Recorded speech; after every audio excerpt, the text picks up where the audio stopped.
Hi guys, welcome to our daily encounter. As we get to Jesus' final discourse before his crucifixion with his disciples in the Gospel of John, we can see that there is a lot of sorrow involved in this last discourse. And Jesus recognizes this as well because he's been speaking about the fact that he's going away and they weren't going to be able to immediately follow him. And he recognizes that this is putting sorrow in their heart. He says in our reading today in chapter 16 and verse 5, starting in verse 5, "But now I am going to him who sent me, and none of you asked me, 'Where are you going?'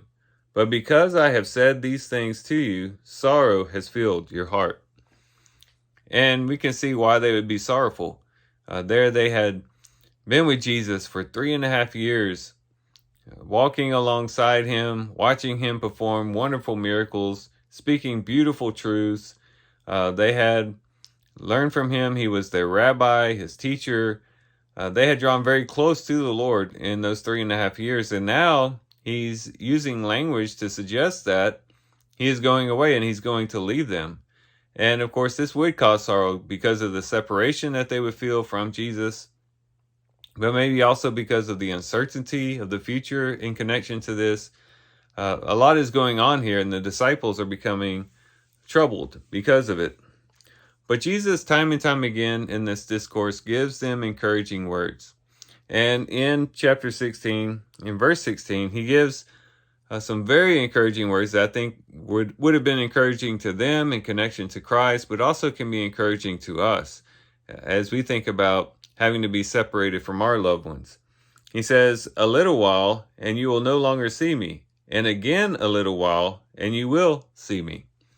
Here perhaps alluding to his death, burial, and resurrection.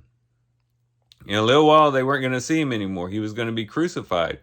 And then he was going to be taken down from the cross and laid in a tomb. And that tomb would be sealed in such a way that they would no longer be able to see him while he was in the tomb.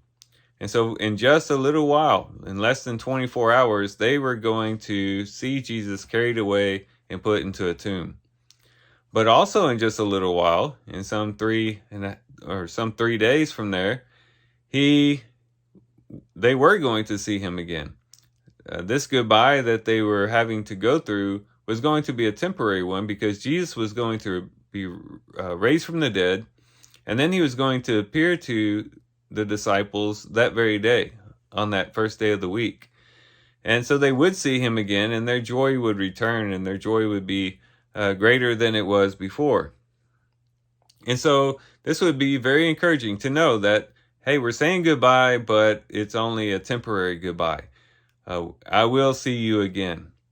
And this was very encouraging to the disciples to know this.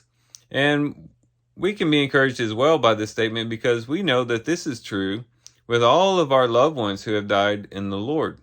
Because the same statement that Jesus made towards his disciples can be also applied to our loved ones.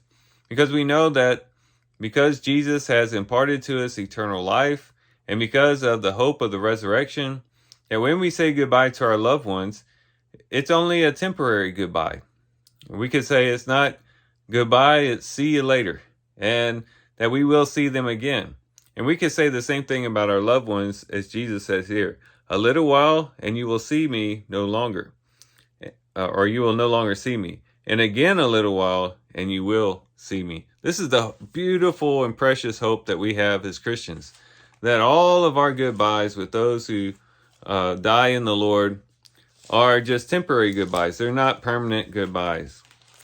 And so the Apostle Paul would encourage us to not have sorrow as those who do not have hope. He says in 1 Thessalonians chapter 4 and verse 13, "But we do not want you to be uninformed, brethren, about those who are asleep, so that you will not grieve as do the rest who have no hope." And he says, "For if we believe that Jesus died and rose again, even so God will bring with him those who have fallen asleep in Jesus." And so again, our goodbyes with our loved ones who die in the Lord is just a temporary goodbye. And he says that we are not to sorrow as those who do not hope. I don't believe here he's saying we shouldn't sorrow at all. Any separation causes some sorrow, but it shouldn't be in such a way that it leads to hopelessness, as though we'll never see them again, as though that's the final word. Our grieving is done with hope, and our grieving is done in faith, and knowing that the Lord will bring our loved ones back to us again, and we will be reunited with them one day. And so we could, again, say what Jesus says, a little while we won't see them, but again, a little while and we will see them. And so this is a great hope that we have as believers. And for those of us who have lost loved ones, we should be very encouraged by Jesus' words and be very thankful that the grave isn't the end, that there is hope beyond the grave. There is a thing such as eternal life, and there is a thing such as the resurrection, in which death will be thrown away into the lake of fire, and eternal life will ensue, and we'll be able to live with Christ and with our loved ones throughout eternity. And this is a beautiful and blessed hope that we have in the Lord.